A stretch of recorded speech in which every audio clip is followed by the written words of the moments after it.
Blood sprayed across the command deck as Admiral Vork slammed his fist onto the console, shattering the holographic display and sending fragments of light scattering like dying stars. The 7-foot reptilian commander's scales flushed a deep crimson as he rounded on his officers. Primitive, they destroyed 3 of our dreadnoughts in less than a solar cycle. The galactic hegemony had ruled unchallenged for 12,000 years. Hundreds of species bowed before their might. Advanced civilizations with centuries of spacefaring history had fallen in days before their armadas, until they encountered the humans. The hegemony's exploration probe first detected Earth 18 cycles ago. Initial scans classified Sol 3 as a Class D backwater, inhabited by a pre-interstellar species barely worth documenting. Atmospheric pollution, primitive satellite debris, and rudimentary communication signals suggested humans might achieve proper space travel in another 4 centuries. Maybe, hardly worth the fuel to sterilize them, Grand Strategist Kazik had remarked, mandibles clicking with amusement as the High Council reviewed the probe's findings. Their technology is laughable. Physical vehicles running on combusted hydrocarbons? Primitive fission energy? They haven't even unified their planet under a single government. High Councillor Threx nodded her crested head. Classification non-threatening, observation only. Schedule re-evaluation in 50 cycles. And with that dismissal, humanity was relegated to a footnote in the hegemony's vast database of conquered and catalogued worlds. What the hegemony failed to understand was what made humans different. While other species evolved towards specialization, humans remained adaptable generalists. Where most species achieved technological advancement through methodical, linear progress, humans made chaotic, unpredictable leaps. Where galactic civilizations built strength through unity of purpose, humans forged resilience through constant competition and conflict. The humans' planet was a crucible that never stopped testing them. They survived ice ages without hibernation adaptations. They thrived in deserts without water conservation organs. They conquered oceans without gills. They scaled mountains without specialized lungs. And most significantly, they never stopped fighting each other, which meant they never stopped innovating ways to kill. The hegemony would have recognized this danger if they'd bothered to look closer. But advanced civilizations often mistake technological superiority for evolutionary superiority. The universe is rarely so simple. The hegemony's error became apparent when the Silaxian refugee crisis erupted. The Silaxians were a peaceful, telepathic species from the Orion Arm. Their 7 worlds fell to the hegemony in less than a month. Those who weren't enslaved fled in whatever ships could still fly. 80 million refugees with nowhere to go. They're breaking formation again. Navigator Williams observed from the bridge of the USS Arizona.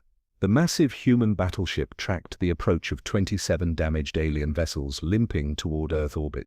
Captain James Harrison nodded, his weathered face illuminated by tactical displays. They're terrified.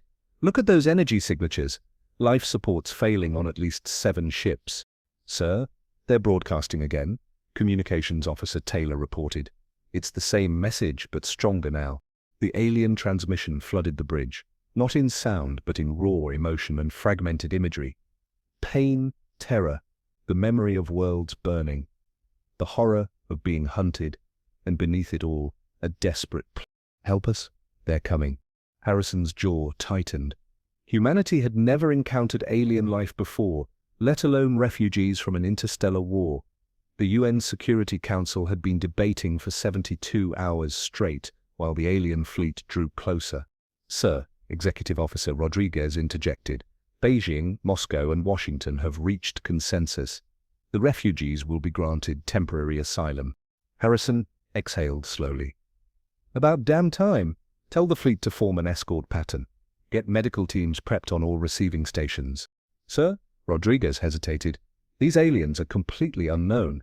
The potential for disease, cultural conflict.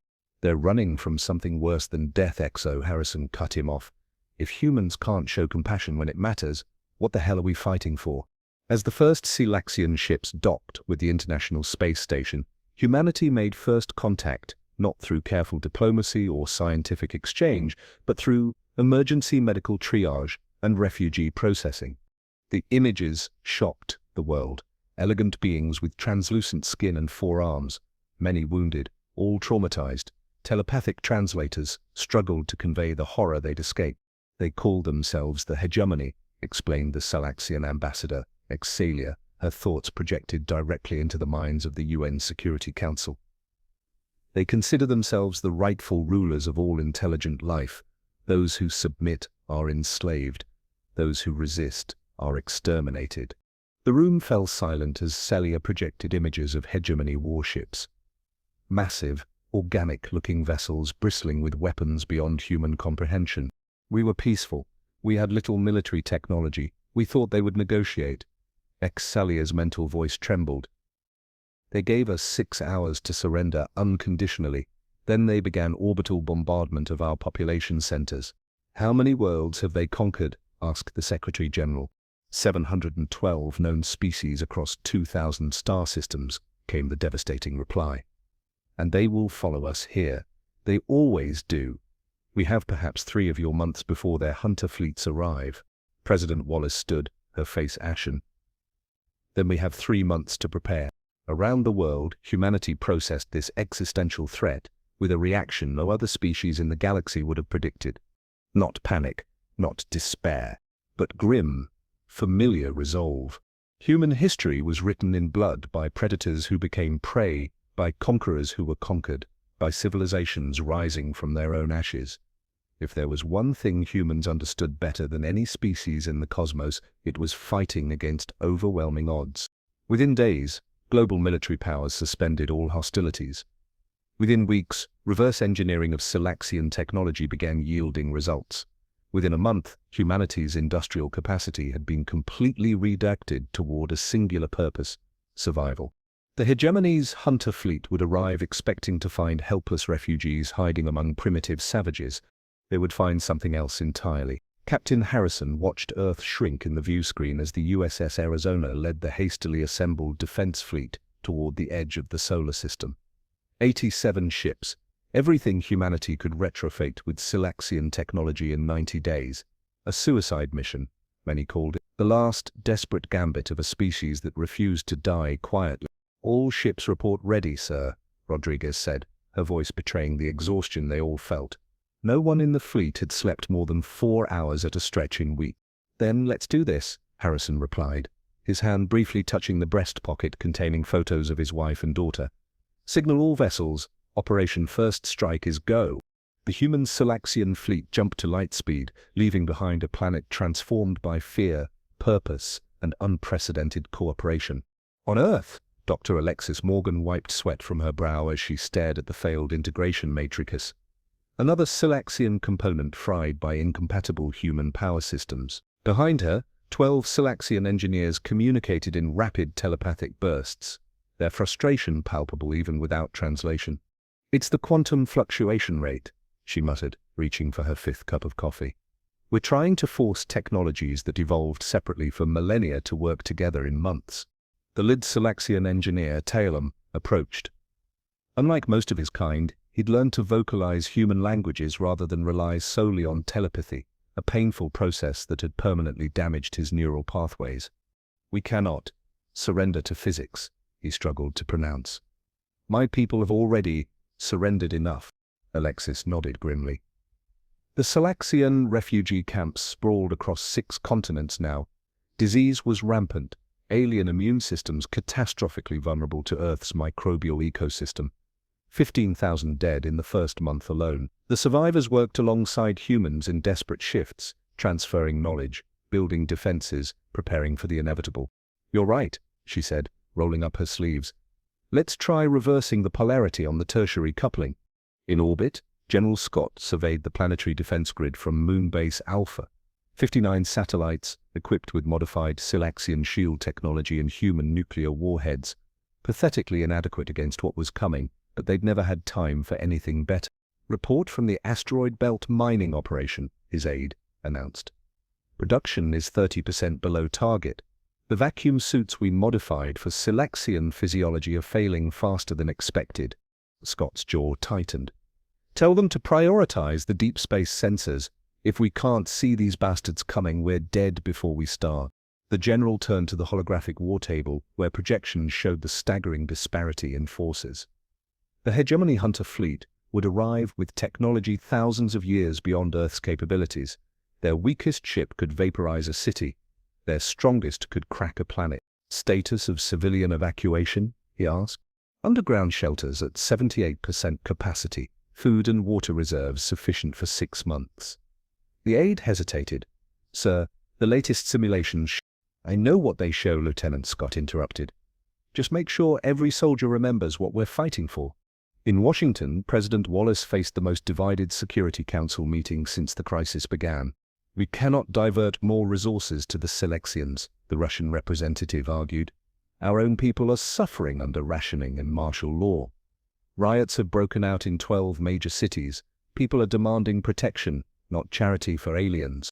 Without the Selexians' technology, we have no defense at all, Wallace countered, dark circles under her eyes. This isn't charity, it's survival. The Chinese representative leaned forward. The latest intelligence suggests the hegemony fleet will arrive in 8 days, not 3 weeks as previously estimated.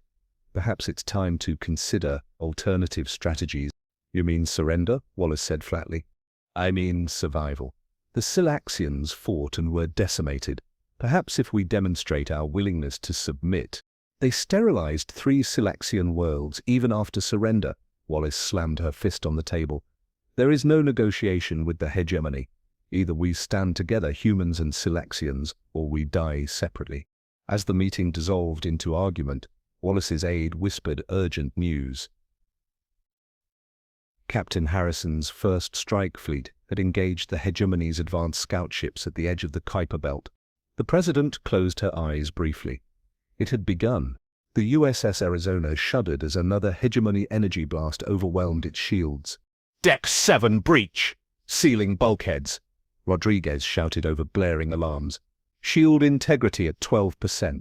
Harrison gripped his command chair as the ship violently maneuvered. Through the view screen, he watched 3 human vessels disintegrate under concentrated hegemony fire. They'd managed to destroy 7 enemy scout ships, a miracle considering the technological gap, but at a devastating cost. 31 friendly ships lost in 2 hours. Sir, the tactical officer called. Sensors detect a massive hyperspace disturbance. Multiple signatures. It's the main hegemony fleet. They're early. Harrison's blood ran cold. The scout force had been brutal enough. The main fleet would be unstoppable. Recall all surviving ships, he ordered. Emergency jump back to Earth. We need to warn them. As the Arizona prepared to jump, a massive hegemony dreadnought emerged from hyperspace directly in their path. Nearly 4 miles long, it resembled a gigantic predatory insect forged from black metal. Its weapon arrays glowed with charged energy. Evasive maneuvers, Harrison shouted. Too late. The dreadnought fired, not to destroy but to disable. The Arizona's engines died, leaving them drifting helplessly as hegemony boarding craft swarmed toward them. Harrison activated the ship-wide comm. All hands, prepare to repel boarders. Remember your training. Remember Earth. The first breach came through the cargo bay. Harrison led the defense personally, pulse rifle in hand. The hegemony troops were nightmarish, 8-foot reptilian warriors in biomechanical armor that made them nearly invulnerable to human weapons. Fall back to choke point. Bravo, Harrison ordered as half his security team fell in the first exchange. They retreated through narrow corridors, using the ship's design to funnel the invaders into killing zones. For an hour they held. Then the hegemony deployed sonic weapons that liquefied human internal organs. Harrison watched in horror as his people died screaming, blood pouring from their eyes. The battle for the Arizona ended in the command center. Harrison, Rodriguez, and 3 surviving crew members made their final stand as the massive armored alien smashed through the reinforced doors. For Earth, Harrison whispered, triggering the dead man switch in his hand. The explosion didn't kill their attackers, but it destroyed the ship's navigation data. The hegemony wouldn't extract Earth's coordinates from the Arizona's computers. It didn't matter. Within hours, the entire first strike fleet had been captured or destroyed. Only 1 scout ship escaped to bring the news. The hegemony main fleet, over 300 warships, was less than 48 hours from Earth. The hegemony's supreme commander, Lord Vaxthar, studied the telepathic recordings extracted from captured Selexians. Images of Earth appeared. Blue oceans, green land masses, sprawling cities. Primitive, but numerous, he observed to his lieutenants. And they've provided sanctuary to our escaped property. The humans show unexpected resistance, Supreme Commander, his intelligence officer reported. They've adapted some Selaxian technology. Our casualties in the initial engagement were unanticipated. Vaxthar's 6 eyes narrowed. An irritation, nothing more. Prepare the cleansing protocol. We will make an example of this world. On Earth, the news of the fleet's destruction spread like wildfire. Panic erupted globally. Mass exoduses from coastal cities choked highways. Religious fervor gripped populations worldwide. In some regions, humans turned against Selaxian refugees, blaming them for bringing doom. In the Pentagon's deepest bunker, President Wallace received the final defense briefing. The planetary shield will fail within minutes of sustained bombardment, General Scott explained grimly. After that, they can target any location on Earth with perfect precision. What about our nuclear deterrent? Like throwing rocks at a tank, Madam President. Wallace stared at the tactical display showing the approaching hegemony armada. Then we've lost. Not yet, Dr. Morgan interjected, stepping forward with Talon. Both looked haggard, pushed beyond exhaustion. We've completed the integration prototype. It's untested, experimental, and probably suicidal. What is it? Morgan and Talon exchanged glances. Our last hope, she said simply. Above them, the sky darkened as 300 hegemony warships entered Earth orbit. The end of human civilization had arrived. Operation Desperate Measures is now active, President Wallace announced to the combined Human Selaxian War Council. God help us all. The room fell silent. Everyone understood. This wasn't just Earth's last stand, it was likely the final chapter of human civilization. On screens around them, satellite imagery showed the hegemony fleet deploying in perfect formation, surrounding Earth like a noose. Their massive dreadnoughts positioned themselves over major population centers. Their standard protocol is methodical, Talon explained, his damaged voice barely above a whisper. First, they neutralize military capabilities, then infrastructure. Finally, systematic population reduction. General Scott studied the tactical display. They're jamming all frequencies. Planetary shield is holding, but power reserves are dropping rapidly. Then we proceed as planned, Dr. Morgan said, exchanging glances with President Wallace. All field teams are in position. Await the signal. Aboard the Hegemony Command Dreadnought Inevitable Dominion, Lord Vaxthar observed the primitive world with disdain. These humans had caused more casualties than expected during the initial engagement, but that only meant they would suffer more thoroughly during subjugation. Commencement of planetary pacification in 3 minutes, his weapons officer announced. All vessels report ready. Excellent, Vaxthar replied. Begin with their military installations. I want their leaders to watch their defenses crumble before we target civilian centers. Supreme Commander, his sensor officer interrupted, we're detecting unusual energy signatures across the planet's surface. Elaborate. Thousands of small power sources, activating simultaneously, pattern unknown. They appear to be linking somehow. Vaxthar's mandibles clicked with irritation. A desperate final gesture. Proceed with the attack. The first salvos fired from the hegemony fleet, lances of energy powerful enough to vaporize mountains. They struck Earth's defensive shield, which flared brilliantly under the assault. Then something unexpected happened. Instead of failing, the shield seemed to absorb the energy, growing stronger.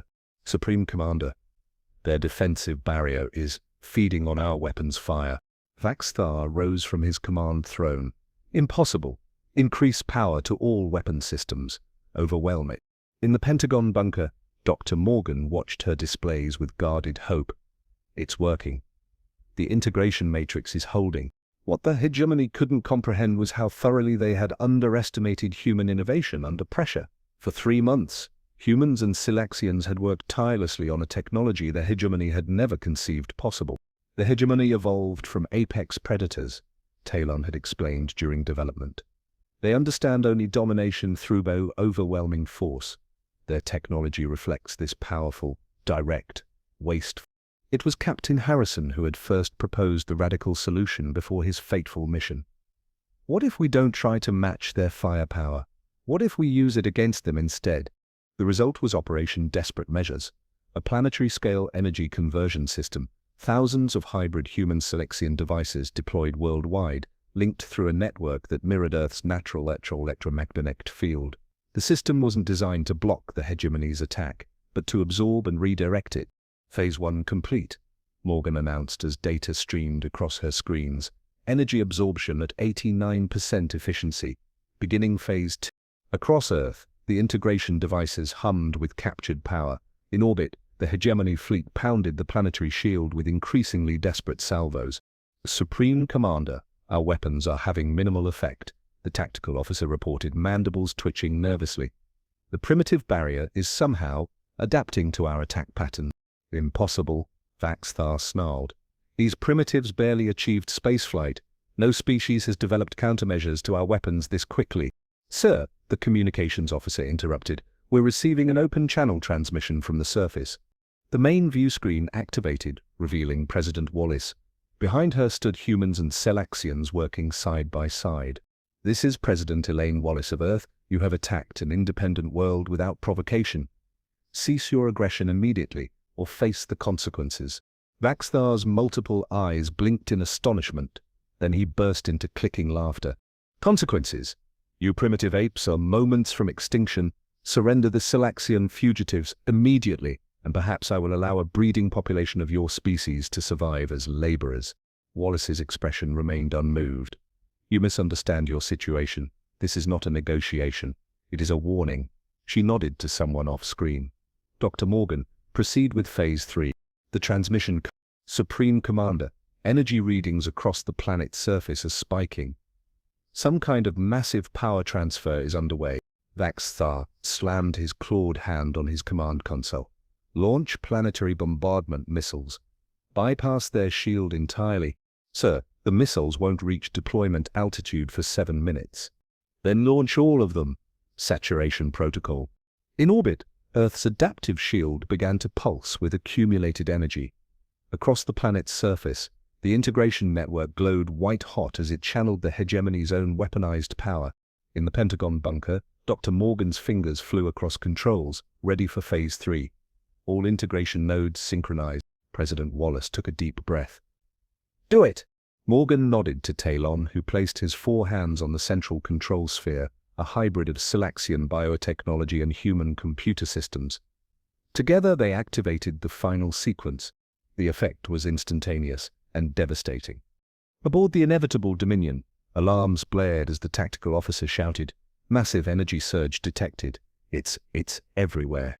From Earth's surface, thousands of concentrated energy beams erupted simultaneously, each targeting a specific hegemony vessel. Unlike the hegemony's brute force weapons, these beams moved with surgical precision, striking shield generators and weapon emplacements with perfect accuracy. The beams weren't just copies of hegemony technology, they were something entirely new. Where hegemony weapons relied on overwhelming force, these weapons used the principles of quantum entanglement to bypass shields entirely, delivering their payload directly to vulnerable systems. 37 vessels disabled in the first volley, the tactical officer reported, voice trembling. Second volley incoming. They're targeting our command ships specifically. Vaxthar watched in disbelief as his mighty fleet, the pride of the hegemony, began to crumble under the assault of a species that had barely mastered atomic energy months ago. Emergency evasive maneuvers. All ships, retreat and regroup at rally point. Gamma. Sir, our engines are not responding. The humans have somehow infected our command protocols. On the view screen, Vaxthar watched as a massive human Selexian energy beam struck the inevitable Dominion's main reactor. Critical systems failed across the ship as a secondary human attack became apparent, a cybernetic virus that spread from ship to ship through the hegemony's own communication network. The virus didn't destroy their ships. It did something far worse. It gave control of the hegemony fleet to the humans. In the Pentagon bunker, President Wallace watched as green lights appeared across the tactical display, indicating captured enemy vessels. 217 ships secured, General Scott reported with stunned disbelief. 63 destroyed or disabled, 23 retreating. And the dreadnoughts? Wallace asked. All 9 captured intact, including their command vessel. A cheer erupted throughout the bunker. Humans and Selexians embraced, many weeping openly. After facing certain extinction, they had achieved the impossible. Dr. Morgan collapsed into a chair, exhausted beyond words. "It worked," she whispered. "God help us, it actually worked." Talon approached President Wallace. "The hegemony has ruled for 12,000 years. No species has ever defeated them. The galaxy will never be the same." Wallace nodded solemnly. "Bring their commander to me. It's time they understood who they're dealing with." Lord Vaxthar was brought before the human Silaxian Council in chains. The mighty hegemony leader looked diminished, his once imposing presence reduced to confusion and fear. "How?" he demanded.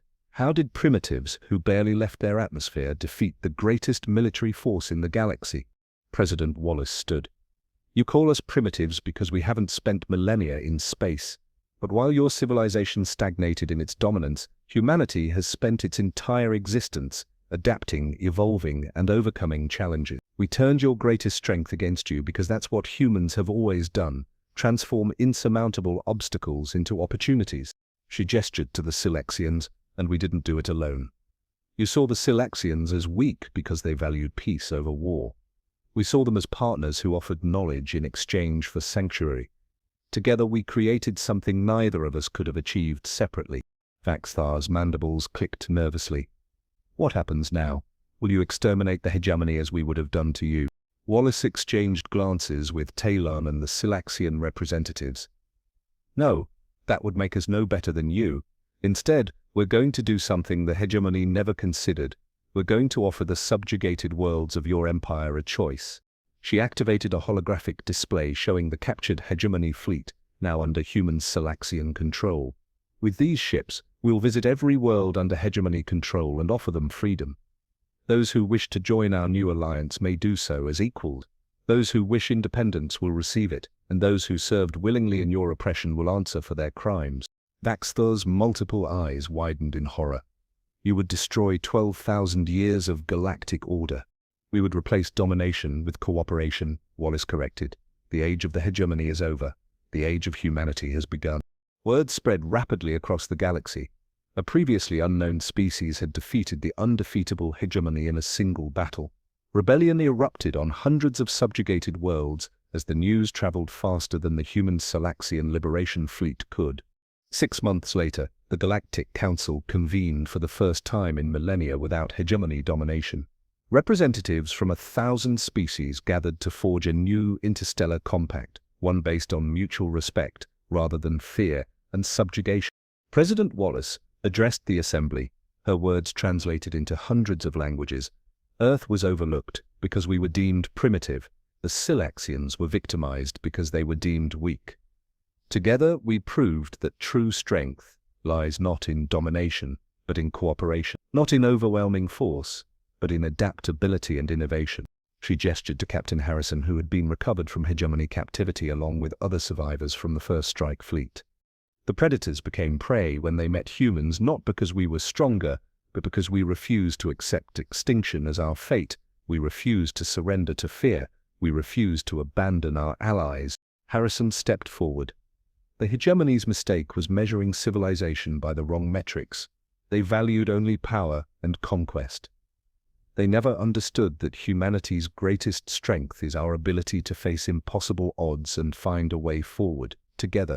As representatives from across the galaxy pledged themselves to the new alliance, a truth became clear. The universe would never be the same.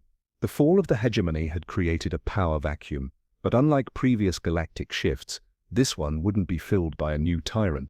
It would be shaped by the most unexpected force the galaxy had ever encountered, a species that had barely left its own atmosphere before being thrust into an interstellar war.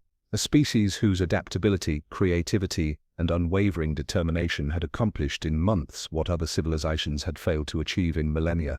The age of humanity had begun, and the galaxy would never underestimate these remarkable primitives again.